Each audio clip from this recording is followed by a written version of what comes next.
और संसार में जन्मे तमाम वो महापुरुष जिन्होंने इंसान के लिए काम किया, जिन्होंने इंसान के जीवन को आसान बनाया, मैं तमाम उन महापुरुषों को कोटि कोटि नमन करता हूं। और समाज के, देश के लिए कुर्बान हुए लोग, जिन्होंने हमें आजादी दिलाई, आजादी दिलाने के लिए जो फांसी पर झूल गए और गोलियां सीने पे खाई, मैं उनको दिल से नमन करता हूं। किसी ने कहा है कि कांच के सिक्कों का बाजार में खोना ना खोना क्या है, बेवजह जिंदगी के बोझ को ढोना क्या है, जो ना सका इंसान इंसान के काम, उस इंसान का होना ना होना क्या है।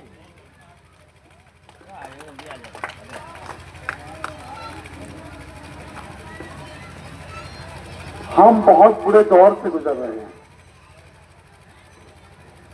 इस देश में मॉबलिंचिंग करके उनकी हत्या कर दी जाती है, और जो फैसले कोर्ट के होने चाहिए वो सीएम खुद फैसले लेता है और लोगों के घरों पे बुलडोजर चलवा देता है। बड़ी मुश्किल से आशियाना बनता है। जिन्होंने बनाया है उन्हें पता है कितनी तकलीफों से घर बनाता है। एक एक तिनका करके जो आपने देखा होगा पक्षियों को, एक एक तिनका उठा के वो लेके आते हैं, अपना घोंसला बनाते हैं। ठीक ऐसी ही मुश्किल में इंसान अपना घर बनाता है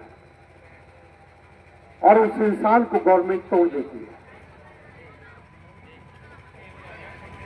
और इस देश में जो लोग अपनी रोजी रोटी कमाने के लिए फैक्ट्रियों से गोश्त खरीद के लेके आते हैं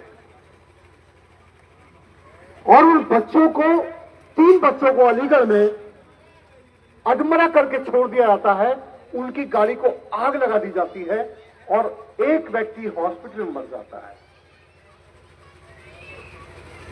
दरगौर में गोश्त की दुकान वाले व्यक्ति को ये उस पर तहमत लगा दी जाती है कि ये गाय का गोश्त बेचता है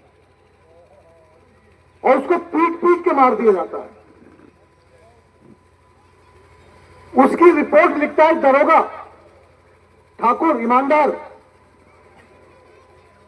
वो तफ्तीश करता है, वो पाता है, वो अपनी तफ्तीश में लिखता है कि वो गाय का गोश्त नहीं बेचता, ये झूठा इल्जाम है। उस ठाकुर दरोगा को बुलंदशहर में मार दिया जाता है। कुलदीप सेंगर एक दलित बेटी का रेप करता है, उसकी रिपोर्ट नहीं लिखी जाती है। कोर्ट के द्वारा बड़ी मुश्किल से रिपोर्ट लिखी जाती है, तो जिस वकील ने रिपोर्ट लिखवाई उसकी हत्या कर दी जाती है। जो दरोगा तफ्तीश करता है, रिपोर्ट लिखता है, उस दरोगा की हत्या कर दी जाती है। जो बाप अपनी बेटी को इंसाफ दिलाने के लिए खड़ा था, उस बाप की भी हत्या कर दी जाती है। और जिस बेटी का रेप हुआ उसी को जेल भेज दिया जाता है। इससे बुरा और क्या होगा। लाख निकालने वाली मशीन में बिहार में एक दलित मजदूर को एक जमींदार मनुवादी मानसिकता का व्यक्ति लाख निकालने वाली मशीन में डाल देता है। एमपी में एक बेटी का बलात्कार किया जाता है, बलात्कार करके उसके घुटन में बांस छेड़ कर बच्चादानी बाहर निकाली जाती है।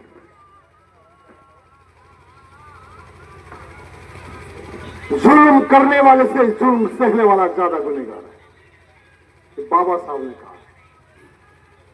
जो जुल्म सहता है, जुल्म के खिलाफ बोलता नहीं है, संघर्ष करता नहीं है, और जो जुल्म के खिलाफ बोल रहे हैं, जो संघर्ष कर रहे हैं, मौत को हथेली पर रख के भाई चंद्रशेखर आजाद खड़े हैं, संसद से लेकर संसद तक बोल रहे हैं जुल्म के खिलाफ, लेकिन मुसलमान मदद में आगे आ रहे हैं और दलित अभी भी सोच रहे हैं।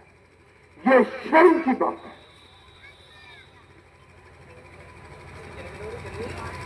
जो जुल्म के खिलाफ खड़ा होता नहीं वो अम्बेडकरवादी नहीं और वो मुसलमान भी नहीं हो सकता। ताली रख के मुल्ला हो सकता है, नमाज पढ़ के नमाजी हो सकता है, हज करके हाजी हो सकता है, रोजा रख के रोजेदार हो सकता है, लेकिन अगर जुल्म के खिलाफ खड़ा नहीं होता है, बोलता नहीं है, तब की इज्जत और जिल्लत, मौत और जिंदगी ऊपर वाले के हाथ है, तो फिर डर किस बात का है? आपके साथ कंधे पे कंधा, आपके साथ मौत को हथेली पर रखकर भीम आर्मी आजाद समाज पार्टी के लोग खड़े हैं, तो आपको भी खड़ा होना चाहिए।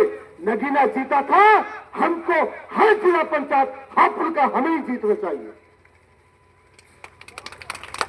इस उम्मीद के साथ आपके बीच में हम आए हैं और मैं फिल्मी दुनिया में कैमरामैन डायरेक्टर रहा हूं, बाराबस्ती बुगरासी का रहने वाला हूं। 18 साल से लगातार भारत के संविधान की वकालत करता रहा हूं। भाई चंद्रशेखर का मैं 2015 से साथी रहा हूं और मैं फरदीन खान जो हीरो हैं, फिरोज खान के बेटे, मैं उनका मैनेजर था। कोरोना में मैंने वहां नौकरी कर ली थी, लेकिन 31 मई को नौकरी को लात मार के आया हूं।